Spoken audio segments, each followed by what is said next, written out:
मेरे प्यारे दोस्तों, आप सबका मेरे चैनल स्टोरी लवर्स में स्वागत है।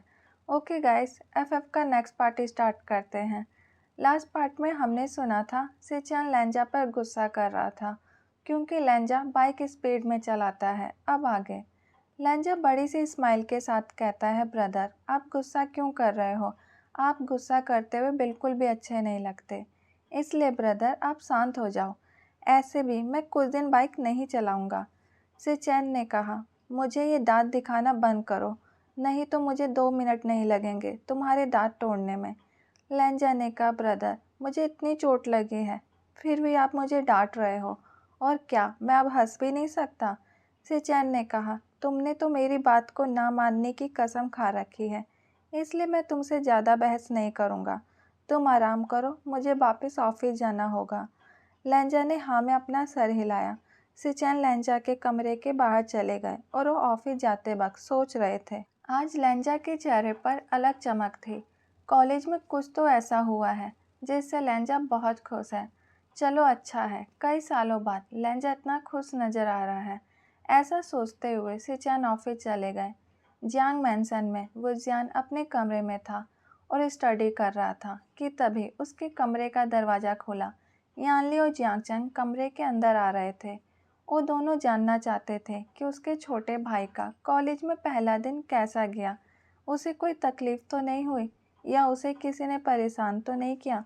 वुजियान ने अपने भाई और बहन की चिंता को दूर करते हुए कहा, मेरा कॉलेज में पहला दिन बहुत अच्छा गया और वहाँ के स्टूडेंट भी बहुत अच्छे हैं। जब वुजियान कह रहा था कि वहाँ के स्टूडेंट अच्छे हैं तो उसके आंखों में एक अलग सी चमक थी जो छुपाई नहीं छुप रही थी। इसलिए ये चमक जियांगचंग और यानली की आंखों से भी नहीं छुपी।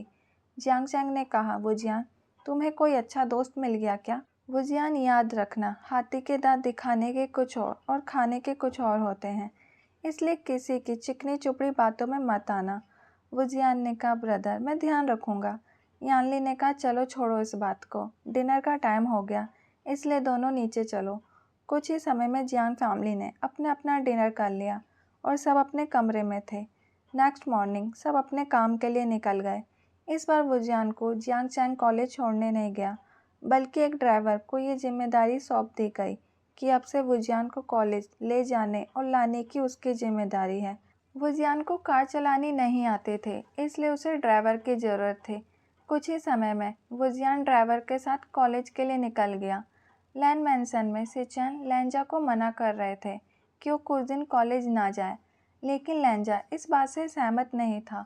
वो हर हाल में कॉलेज जाना चाहता था।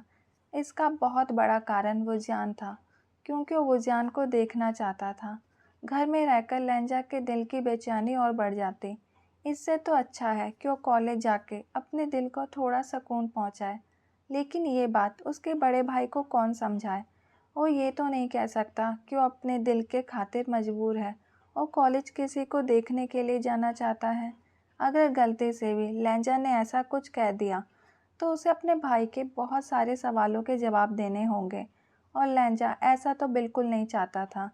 इसलिए लेंजा ने अपने ब्रदर से कहा, ब्रदर आज तो कॉलेज का दूसरा दिन है और मैं इतनी जल्दी कॉलेज से ऑफ नहीं लेना चाहता, और मैं तो अब आराम से चल सकता हूँ।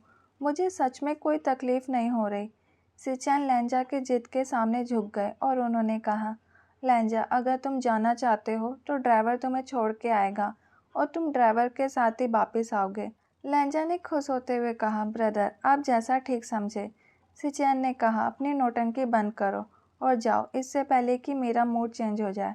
सिचेन की बात सुनते ही लेंजा ने जल्दी से अपना कॉलेज बैग उठाया और वो कार के पास जाने लगा। ड्राइवर ने कार स्टार्ट कर दिया और कुछ समय में लेंजा की कार कॉलेज के पास पहुंच गई। लेंजा ने ड्राइवर से कहा, अब आप जा सकते हो, मैं कॉलेज के अंदर जा रहा हूँ। लेंजा के कहने पर कार वापस लैन मैंसन जाने लगी और लेंजा कॉलेज के अंदर चला गया। लेंजा जल्दी से क्लास में जाना चाहता था ताकि वो वुजियान को देख सके। उसे पता था कि उसका वुजियान से बात करना तो मुश्किल है, क्योंकि वुजियान उसका दोस्त नहीं था। वो तो कल वुजियान ने उसे तकलीफ़ में देखा था, इसलिए उसकी मदद करने आ गया था। फिर भी लेंजा को एक उम्मीद थी कि वो वुजियान को धन्यवाद करने के बहाने उससे बात कर पाएगा और हो सकता है कि उससे दोस्ती भी कर ले। वुजियान से दोस्ती करने की उम्मीद में लेंजा क्लास की तरफ बढ़े जा रहा था, लेकिन उसे थोड़ा डर भी लग रहा था क्योंकि लेंजा कैंटीन की मुलाकात को नहीं भूला था। उसने नोट किया था कि कैसे वुजियान उनके ग्रुप को इग्नोर करने की कोशिश कर रहा था, बल्कि वुजियान तो थोड़ा गुस्से में भी नज़र आ रहा था और लेंजा वुजियान के गुस्से का कारण नहीं बनना चाहता था। लेंजा वुजियान के बारे में सोचते सोचते क्लास में चला गया। लेंजा क्लास में घुसते ही वुजियान को ढूंढने लगा, लेकिन वुजियान अभी क्लास में नहीं आया था। लेंजा थोड़ा दुखी होते हुए अपनी सीट की तरफ जाने लगा। अभी क्लास में बहुत कम बच्चे आए थे। शायद लेंजा वुजियान से मिलने की चाह में कुछ ज़्यादा ही जल्दी कॉलेज आ गया था। अब लेंजा सीट पर बैठकर सबके आने का इंतज़ार करने लगा।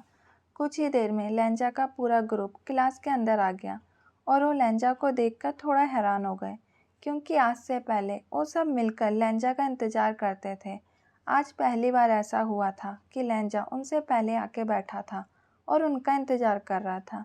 लेकिन लेंजा का ग्रुप बहुत बड़ा बेवकूफ़ था जो उन्हें लग रहा था कि लेंजा उनका इंतज़ार कर रहा है। बल्कि सच बात तो ये है कि सुबह से लेंजा ने एक बार भी उन्हें याद तक नहीं किया, तो उनका इंतज़ार करना तो दूर की बात है। लेंजा का ग्रुप जल्दी लेंजा के पास पहुंच गया। जब वो लेंजा के पास पहुंचे तो उन्होंने देखा कि लेंजा के चेहरे पर हल्के चोट के निशान थे। तो उन्होंने लेंजा से पूछा, लेंजा ये सब क्या है, तुम ठीक तो हो ना? लेंजा ने अपने दोस्तों की तरफ देखा, फिर उनसे कहा, तुम सब कब आए? मैंने तो ध्यान ही नहीं दिया। हाँ मैं ठीक हूँ, बस हल्की सी चोट लग गई थी। लेंजा और उसके दोस्त आपस में बात कर रहे थे कि तभी वुजियान भी क्लास में आ गया। जैसे ही वुजियान क्लास के अंदर आया, उसकी नज़र लेंजा पर पड़ी और उसने अपनी प्यारी सी स्माइल लेंजा को दी, जैसे वो लेंजा को ग्रीट करना चाह रहा हो। वुजियान की ये स्माइल सिर्फ लेंजा ने ही नहीं देखी, बल्कि पूरे क्लास ने देखी। और ये स्माइल देखकर काफ़ी सारे अल्फ़ा का दिल जल गया, क्योंकि उन्हें अच्छे से पता था कि ये स्माइल उनके लिए नहीं थी। जलने वालों में सबसे ऊपर दो नाम थे, पहला लिंगजाओ, दूसरा वैनचाओ। यंग वुजियान की स्माइल से हैरान तो था, लेकिन उसे ज़्यादा फर्क नहीं पड़ा। यंग ने लेंजा की तरफ देखा और कहा, लेंजा ओ खूबसूरत ओमेगा, तुम्हें देखकर स्माइल क्यों कर रहा है? लिंगजाओ और वैनचाओ भी इस सवाल का जवाब जानना चाहते थे, इसलिए वो भी लेंजा की तरफ देख रहे थे। लेकिन लेंजा तो अपनी ही दुनिया में गुम था। उसे देखकर तो ऐसा लग रहा था कि जैसे उसने यंग का सवाल ही नहीं सुना। लेंजा सिर्फ वुजियान को देख रहा था। उसके कदम अपने आप ही वुजियान की तरफ बढ़ गए। लेंजा को वुजियान की तरफ जाते देख लिंगजाओ और वैनचाओ की आंखों में खून उतर आया। वैनचाओ वुजियान को पाना चाहता था और लिंगजाओ लेंजा को पाना चाहती थी, इसलिए उन दोनों को सामने का नज़ारा पसंद नहीं आ रहा था। लेंजा को सबकी जलन भरी नज़रों से कोई फ़र्क नहीं पड़ता था, इसलिए वो स्माइल के साथ वुजियान के पास पहुंच गया। वुजियान लेंजा को अपने पास आते हुए देख रहा था, इसलिए वो भी अपनी सीट पर नहीं बैठा और लेंजा के पास आने का इंतज़ार करने लगा। जैसे ही लेंजा वुजियान के पास आया, वुजियान ने लेंजा से पूछा, अब तुम कैसे हो? तुम्हें तो घर पर आराम करना चाहिए था। मुझे माफ़ करना, कल मैं तुम्हारे साथ हॉस्पिटल नहीं जा पाया। मुझे उम्मीद है तुम्हें कोई दिक्कत नहीं हुई होगी। लेंजा ने वुजियान से कहा, आप मुझसे माफ़ी क्यों मांग रहे हो? मैं तो आपको धन्यवाद करने आया था। कल आपने सच में मेरी बहुत मदद की और मैं बिल्कुल ठीक हूँ, इसलिए मुझे नहीं लगा कि मुझे घर पर रुककर आराम करना चाहिए। वुजियान ने कहा, अच्छा है तुम ठीक हो। लेंजा और वुजियान आपस में बात कर ही रहे थे कि तभी क्लास में टीचर आ गए और लेंजा को वापस अपनी सीट पर जाना पड़ा। लेंजा को ये बात अच्छी तो नहीं लगी, लेकिन उसके पास इसके अलावा और कोई रास्ता नहीं था। लेंजा के जाने के बाद वुजियान भी अपनी सीट पर बैठ गया और टीचर ने भी पढ़ाना स्टार्ट कर दिया। वुजियान को ऐसा फील हो रहा था कि काफ़ी सारी निगाहें उसकी तरफ हैं, लेकिन वुजियान को इस सब की आदत थी, क्योंकि स्कूल टाइम में भी वुजियान को काफ़ी सारे अल्फ़ा एडमायर किया करते थे। जल्दी ब्रेक टाइम आ गया और बच्चे कैंटीन जाने लगे। वुजियान जाकर फिर से कोने वाले सीट पर बैठ गया। कुछ समय बाद लेंजा का ग्रुप भी वुजियान के पास बैठ गया। लेंजा ने वुजियान को हाय कहा। वुजियान ने अपनी निगाहें ऊपर करके देखा, सामने लेंजा खड़ा था। फिर लेंजा ने वुजियान को अपने दोस्तों से मिलवाया। वुजियान भी स्माइल के साथ लेंजा के दोस्तों से मिला। वुजियान वैनचाओ को देखते ही पहचान गया था, क्योंकि कल वैनचाओ वुजियान से बात करने की कोशिश कर रहा था और वुजियान उसे इग्नोर कर रहा था। लेकिन इस बार वुजियान ने ऐसा कुछ नहीं किया। वो तो बहुत ही आराम से सबसे बात कर रहा था, क्योंकि उसे एहसास हो गया था कि लहंजा बुरा नहीं है, तो हो सकता है उसके दोस्त भी अच्छे हों। ऐसे भी दोस्त बनाना तो सबको पसंद होता है, इसलिए वुजियान उन सबसे हंसकर बात कर रहा था। लहंजा के ग्रुप को अभी तक समझ नहीं आया था कि लहंजा और वुजियान में दोस्ती कब हुई। जहाँ वुजियान लहंजा के ग्रुप से दोस्ती करने का सोच रहा था, वहीं दूसरी तरफ लिंगजा और वैनचाओ के इरादे अच्छे नहीं थे। वो तो किसी भी हालत में लहंजा और वुजियान को एक साथ नहीं देख सकते थे, चाहे इसके लिए उन्हें कुछ भी करना पड़े। ओके गाइस, आज का पार्ट यहीं रखते हैं। Bye, thank you.